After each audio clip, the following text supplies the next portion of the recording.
When you say, I'm done with you and I'm never talking to you again and I can't believe you did this, and if you're really my father, why didn't you? If you don't believe in God, you're not angry at him. There are a lot of people who come to shul and they say every word in that machzor, but they didn't have any real moment of tefillah. They didn't have any one real second of conversation or connection or communion with their Creator. I wanted to read to you the following email. But be ready for it, because you may not. It's painful, it's powerful, it's real, it's raw.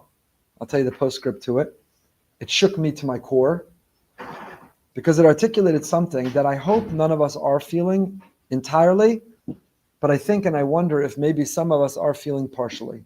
And if we're not feeling it now, or not feeling it this year, maybe have felt before, or fear will feel in the future. Okay, so with that dramatic introduction, you ready? This is, someone shared with me their letter to God on Erev Rosh Hashanah. I write this to you, God, because the time for apologies has come to an end. I'll express this in no uncertain terms. You have hurt me. You have abused and tortured me. You have taunted and judged me. In my hour of need, you abandoned me. You have condemned me to loneliness and envy. You elected every moment to continue to subject me to pain, which drains the little hope I still have for things in my life to improve.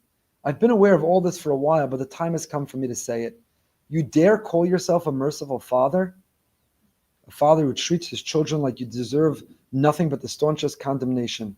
You willingly subject humanity to horrors unimaginable and claim to be a God of kindness and compassion?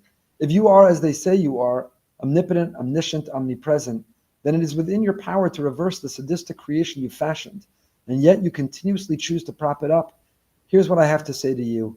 Nearly a decade of dedication to you, your laws, what I thought was your will.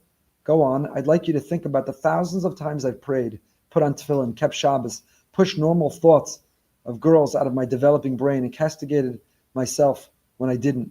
I slaved away over a Gemara for years, bored to tears and pressured to meet toxic social standards because I thought it would make you love me. Well, so be it. You've hurt me. And this time, I'm going to remember it. Of course, what I'd like to say is that I'm going to hurt you too. But if you are as they say you are, that's not quite something I or anyone else can do.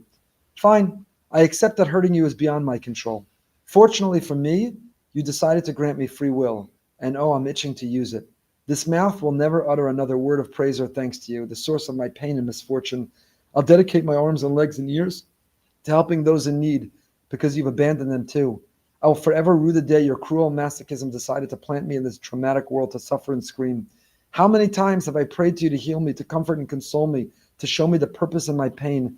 You've left me unanswered. You've stood me up. You've left me. And so I leave you too. May you know the pain of a parent witnessing their child turn his back and walk away.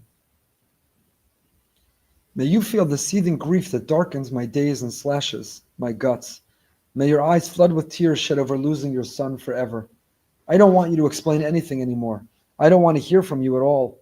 I'm done asking questions and I'm done reaching out. I suppose the next time I see you will be whenever you decide to pluck me from this world and stand me up before your kangaroo court to judge me as a wicked man for defending myself. Until then, please don't talk to me. Don't communicate with me. I'll never forget what you've done to me, and I know you won't either.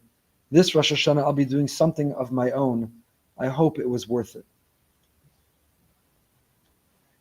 That's maybe the most real, raw, authentic, powerful letter I ever read in my life.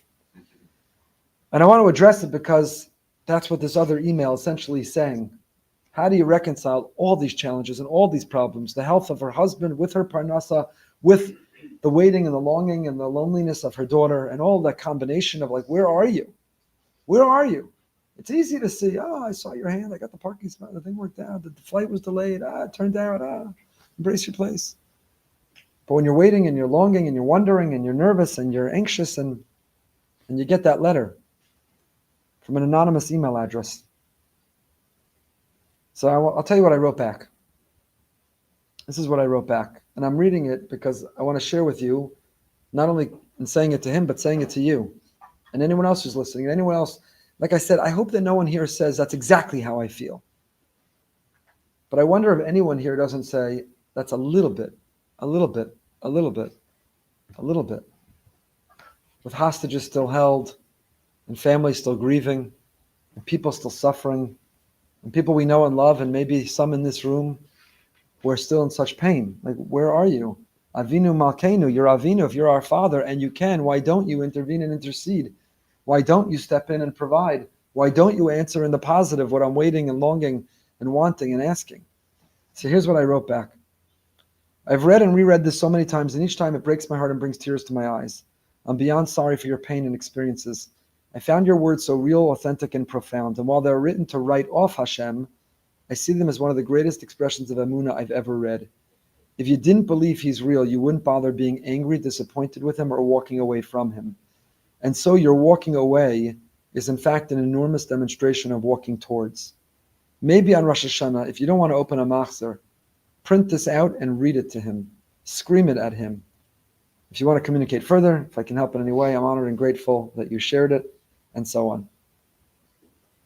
Since then, the person has revealed himself to me, and we had a big hug, because he was in shul on Rosh Hashanah with a talis and a machzor.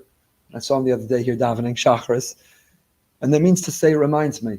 Elie Wiesel once wrote, after the Holocaust, about putting Hashem on trial.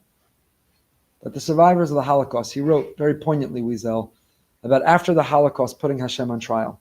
And he describes, very dramatically, all the evidence and all the testimony and the conviction of Hashem, that ultimately Hashem is found guilty of this great atrocity of the Holocaust.